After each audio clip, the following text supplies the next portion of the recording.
Pas question de se laisser faire. Très en colère contre la façon dont Netflix a traité son témoignage dans le nouveau documentaire sur l'affaire Bettencourt, Ariel Dombal a adressé un communiqué salé à la production. Ne voulant pas passer pour un personnage central de ce scandale ultra médiatisé, elle a accusé la production de lui avoir causé un grand préjudice. La suite après la publicité. C'est le nouveau documentaire Netflix qui fait le buzz. Après les attentats du 13 novembre, l'affaire Grégory ou bien Monique Olivier, les producteurs de la plateforme ont décidé de s'attaquer à un nouveau sujet qui avait passionné la France il y a quelques années, l'affaire Bettencourt. Au centre de cette histoire, Liliane Bettencourt, une octogénaire héritière de l'Empire L'Oréal, est désignée comme étant la femme la plus riche du monde. Et autour d'elle, deux personnages qui se sont longuement affrontés, sa fille, Françoise Bettencourt-Meyers, et François-Marie Bagné, un photographe devenu son grand ami et que la fille accusait d'abus de faiblesse au vu des sommes que lui donnait Liliane Bettencourt. Un photographe haut en couleur, si on écoute les témoignages, qui lui avaient été présentés en 1987 par Ariel Dombal, qui a accepté de se remémorer ce moment pour le documentaire. C'est moi qui ai fait le lien entre eux, je lui ai dit. C'est un photographe formidable, plein de spontanéité, qui photographie dans la rue, qui est très artiste, très drôle. Recevez-le, ce sera formidable, l'entend-on raconter.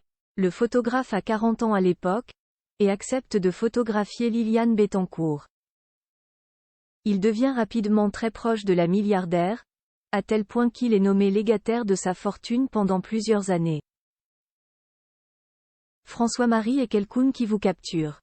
Et ce jour-là, il a probablement séduit Liliane, raconte Ariel Dombal, qui le décrit également comme un peu burlesque, mais talentueux, mais aussi capable d'avoir un regard quelquefois assez féroce sur les gens.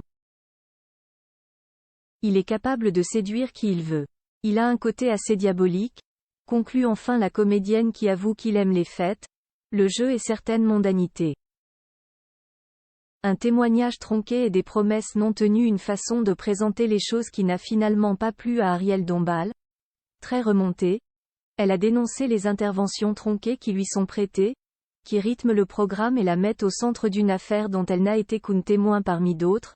Elle aurait découvert avec stupéfaction le résultat du documentaire, selon un communiqué virulent transmis ce lundi 13 novembre, à retrouver dans son intégralité dans notre diaporama.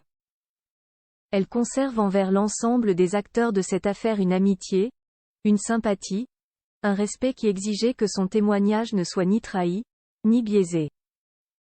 C'est pourquoi elle avait exigé, et obtenu, que la production lui accorde la possibilité de revoir son témoignage afin qu'elle valide le montage de ses propos et leur insertion dans le programme, écrivent également ses représentants.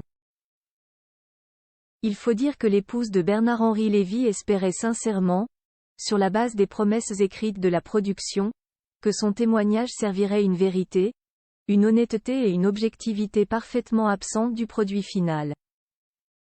Tout n'est que fiction, raccourci, biais et mademoiselle Ariel Dombal ne peut accepter de se retrouver actrice involontaire de cette mascarade fictionnalisée, quand ces conditions avaient été acceptées par écrit et qu'elle ne se confiait que sur la base de cet engagement ferme, ajoute-t-elle finalement.